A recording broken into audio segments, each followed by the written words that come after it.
का प्रधानमन्त्री भनेको चाहिँ सुशील कोइराला। अब तपाईलाई लाग्ला सर नेपाल कहिले 7 प्रदेशमा विभाजन भयो त? जुन दिन संविधान जारी भयो त्यही दिन 7 प्रदेशमा विभाजन भयो। नेपालले चाहिँ संघीयता आत्मसात गर्यो हैन। संघीय लोकतान्त्रिक गणतन्त्रात्मक मुलुकमा संघीयता आत्मसात भइसकेपछि हामी 7 वटा प्रदेशमा गयौं र यो 7 वटा प्रदेशमा विभाजन भनेको 2072 साल असोज 3 गते नेपालको संविधान जुन दिन जारी भयो त्यही दिन नै 7 प्रदेशमा नेपाल विभाजन भयो। त्यो चाहिँ सुशील कोइरालाका पालामा हो। प्रश्नले 77 जिल्लामा विभाजन भनेको छ।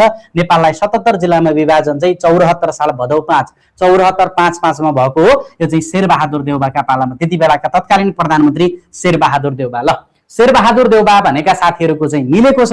अरु साथीहरुले यसलाई करेक्सन गर्न पर्यो। आजको लागि चौथो नम्बर प्रश्नको सही विकल्प option number 1 Sher Bahadur Deuba is the correct answer. ल अर्को नम्बर प्रश्नतिर लागौं।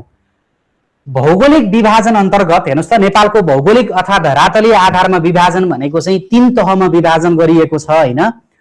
जुन हिमाल पहाड तराई। प्रश्नले के भनेको छ भने भौगोलिक विभाजन अन्तर्गत पहाडी प्रदेशको अवस्थिति देखाएका मध्ये कुन विकल्प सही छ? अप्सन नम्बर 1 500 देखि 3500 मिटर, अप्सन नम्बर 2 600 देखि 3000 मिटर, अप्सन नम्बर 3 500 देखि 3000 मिटर, अप्सन नम्बर 4 600 देखि 3500 मिटर। भौगोलिक विभाजन अन्तर्गत पहाडी क्षेत्रको हैन हिमाल पहाड तराईको जुन धरातलीय स्वरूपका आधारमा विभाजन गरिएको छ हैन, त्यो तपाईलाई थाहा छ। त्यो धरातलीय स्वरूपका आधारमा गरिएको विभाजन अन्तर्गत चाहिँ पहाडी क्षेत्रको अवस्थिति देखाएका मध्ये कुन हो?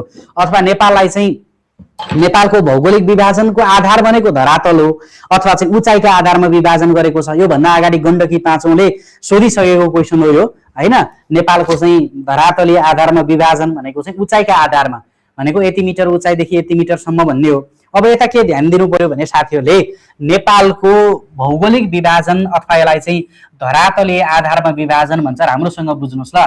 धरातलीय आधारमा विभाजन चाहिँ के का आधारमा गरिएको छ तपाईलाई भन्यो भने धरातलीय आधारमा विभाजन भनेको चाहिँ उचाइका आधारमा गरिएको छ। भनेको उचाइलाई चाहिँ आधार मानिएको छ भन्ने, उचाइको आधारमा विभाजन